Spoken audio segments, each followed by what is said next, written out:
বাজার থেকে বাবা ফলি মাছ নিয়ে আসছে। ফলি মাছগুলো একদম চকচকা না, রূপার মতন চকচক করতেছে। আবার ওইটা আবার একটু সোনালি সোনালি কালার না, ওটা মাথাটা, হ্যাঁ ওটা সোনার মতন চকচক করতেছে আর এটা রূপার মতন চকচক করতেছে। আজকে ফলি মাছ রান্না করবো আলু বেগুন দিয়ে। আলু বেগুন দিয়ে ঝোল। হ্যাঁ, সম্পূর্ণ ভিডিওটা দেখতে থাকেন। সবার প্রথমে মাছগুলা কাটে নিই। এটা দিয়ে ঘষে চোদাটা ছাড়া পারতে না? হ্যাঁ, এই যে দেখেন ফলি মাছের আঁশ ওঠানোর যন্ত্র। ফলি মাছের দাঁত, ফলি মাছেরই দাঁত। এটা দিয়ে আমি মাছের আঁশগুলা ছাড়াই নিব। আচ্ছা, একটা জর্দার কোটা যে ফুটা ফুটা করে নিয়েছিল ওটা কোথায়? ওটা যে কোথায় আছে হারাই গেছে নিরুদ্দেশ মনে হচ্ছে তো তাই। যেমন কাটা এই মাছটা তেমনি এই মাছটা আঁশ একদম গুড়ি গুড়ি, তাই না? আবার তেমন স্বাদ খাইতে, খাইতেও দারুণ টেস্ট। কাটার জন্য খাইতে খালি ভয় লাগে, তাই না? তোরা তো ভয় পাস, আমি ভয় পাই না। মাছের যত কাটা হয় সেই মাছ তত স্বাদ হয় খাইতে, জানিস? তুমি তো আজকে খুব খুশি তাহলে এই ফলি মাছ দেখে। হ্যাঁ, আমার এই ফলি মাছ খাইতে খুব ভালো লাগে। আমার মা এই ফলি মাছ খেতে খুব ভালোবাসে, আর আমরা এই ফলি মাছ থেকে যতবারই দূরে থাকি, যা কাটা কিন্তু খাইতে টেস্ট আছে, তাই না? অনেকক্ষণ ধরে বাইচে বাইচে খাইতে হয় ফলি মাছ। তোরা তো কাটার ভয়ে খাইতেই চাস না, আমার খুবই ভালো লাগে ফলি মাছ। এই যে দেখেন সেই যন্ত্রটা আমার ছেলে ফোটা ফোটা করে দিয়েছিল, জর্দার কৌটার মুটকিটা। এটা দিয়ে আঁশ ছাড়াতে সুবিধা হয়। এই পাশটা ধার হয়ে গেছে, পুরো এই পাশটা পুরা ধার, এটা ফটাফট হয়ে গেল। কত তাড়াতাড়ি হচ্ছে, দাঁত দিয়ে আসার কত এখন ফটাফট হয়ে গেল, সব কটা হয়ে গেছে না? আর একটা আছে মনে হচ্ছে, হ্যাঁ আর একটা আছে। এইভাবে দেখেন সব কটা মাছেরই আমি আঁশ ছাড়াই নিলাম। তো এবার পিস পিস করে কাটে নিব।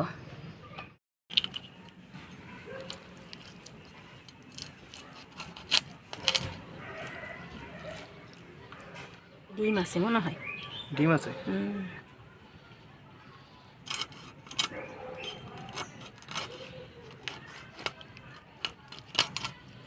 এই যে ডিম, ডিম আছে।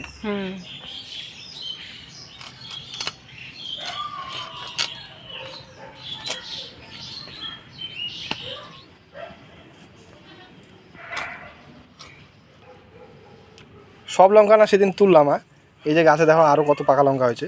হ্যাঁ, সকালবেলা তুমি তাই দেখলাম, অনেক লঙ্কা, প্রচুর লঙ্কা হয়েছে, পাকা লঙ্কা, মানে সব একসাথে পাকা শুরু হয়েছে না? দেখো সেই লাল টকটকা।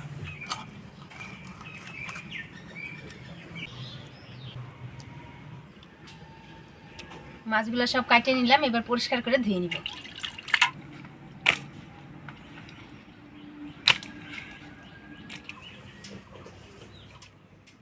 ছোট ছোট আঁশ না, এত আঁশ ছাড়ানো হয় তাও আঁশ রয়ে যায়।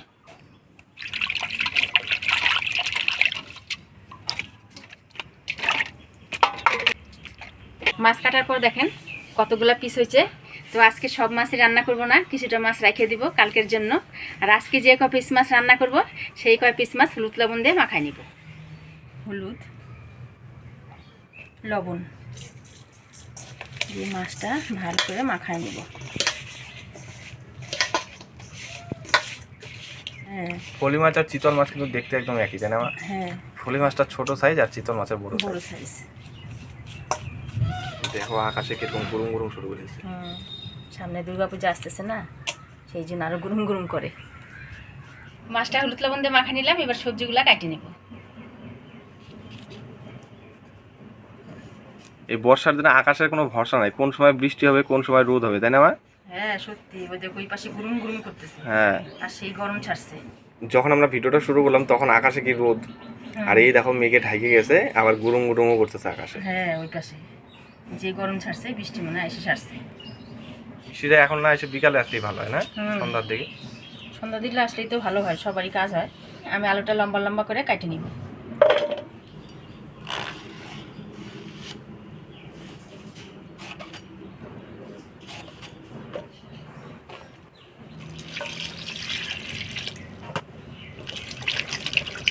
বেগুনগুলো ধুয়ে নিলাম।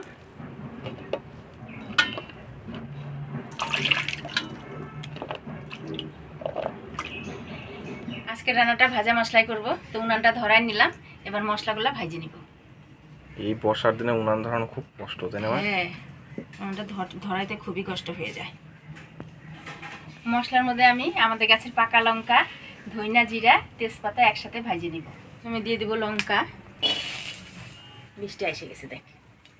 ঠিক আছে, ধীরে ধীরে শুরু হয়ে গেছে।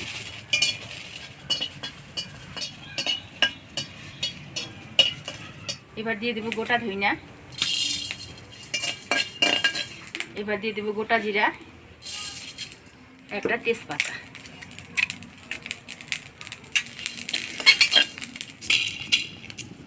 এবার মাছগুলো ভাজা বসাই দিব।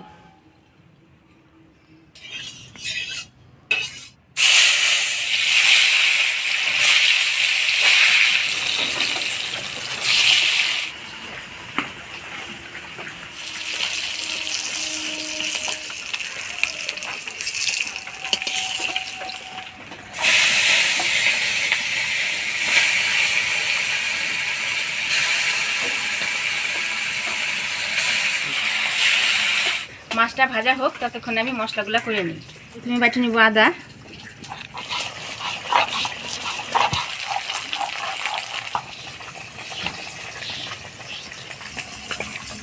আদা বাটি নিলাম। এবার ভাজা মশলাগুলো বাটি নিব।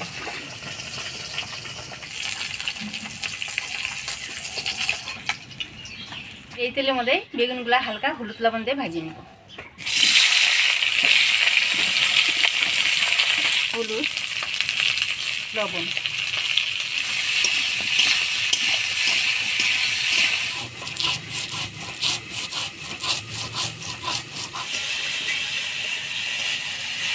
বেগুনগুলো ভাজিয়ে নিলাম। এবার তুলে নিব।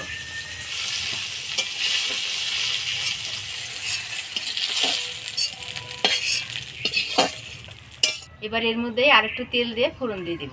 ফোড়নে দিয়ে দিব গোটা জিরা। এবার কাটা আলুগুলা দিয়ে দিব।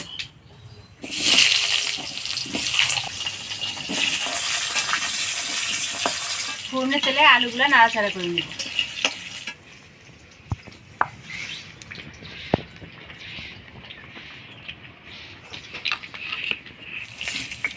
আলুটা ফোড়নের তেলে ভাজা ভাজা করে নিলাম। এবার আদা বাটা দিয়ে দিব। বাটা এবার দিয়ে দিব হলুদ, স্বাদ মতো লবণ দিয়ে নাড়াচাড়া করে নেব। এবার দিয়ে দিব ভাজা মশলা। অল্প মশলার বাটি ধোয়া জল দিয়ে দিব।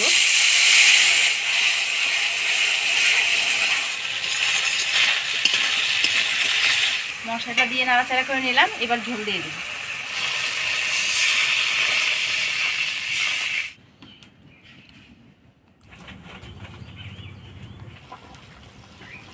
ঝোলে ভাজে রাখা বেগুনগুলা দিয়ে দিব।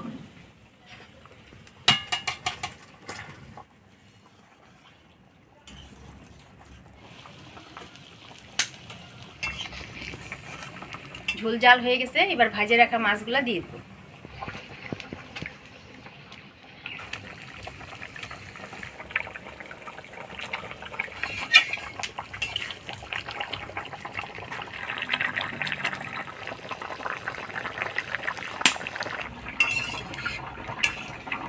আলু বেগুন দিয়ে ফুলি মাছের ঝোল রান্না হয়ে গেছে। এবার নামাই নিব।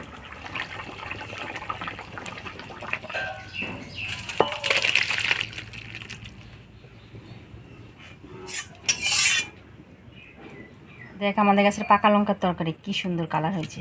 ঠান্ডা হওয়ার পরে আরো বেশি কালার হয়েছে। হ্যাঁ, মনে হচ্ছে যেন শুকনো লঙ্কা দিয়ে রান্না করছি।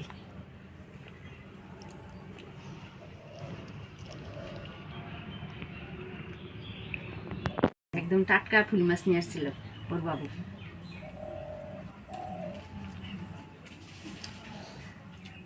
সেই স্বাদ হয়েছে। ফুলি মাছের তরকারি খুব স্বাদ হয়েছে। আর ফুলি মাছের পাতলা ঝোলই ভালো লাগে খাইতে বেশি। হ্যাঁ, পাতলা ঝোলি খাইতে স্বাদ লাগে বেশি।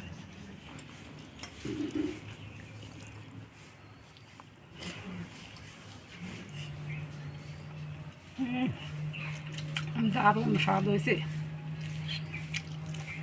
ফুলি মাছটা কিন্তু খুবই ভালো ছিল। ওই তো ভালো দেখে তো আরো স্বাদ হয়েছে। তরকারি মাছ যদি ভালো থাকে তাহলে তরকারিও স্বাদ হয়। টাটকা মাছ, মাছও স্বাদ আছে। সেই স্বাদ আমি বললাম না, তাজা মাছ থাকলে তরকারি ভালো। তুমি কিন্তু কাটা দেখে খাইবে।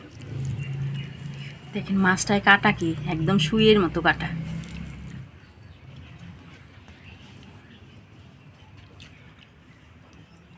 যা কাটা নাই মাছে সেই কাটা কাটার দিকেই আমার খাইতে হবে, কাটার দিকে ভয় লাগে, কিন্তু মাছটা কিন্তু স্বাদ। বোমা এই দেখো মাছের পেটে ডিম হয়েছে, ডিমটাও একটা দারুণ স্বাদ। এই যে দেখো শক্ত সেই স্বাদ, খুবই ভালো হয়েছে আজকে ফলি মাছের তরকারি খাই, একটার মন বইরে গেল। আজকের আলু বেগুন দিয়ে ফুলি মাছের রেসিপিটা কেমন লাগলো অবশ্যই কমেন্ট করে জানাবেন। ভিডিওটা ভালো লাগলে লাইক করবেন আর আমাদের চ্যানেলটা সাবস্ক্রাইব করবেন।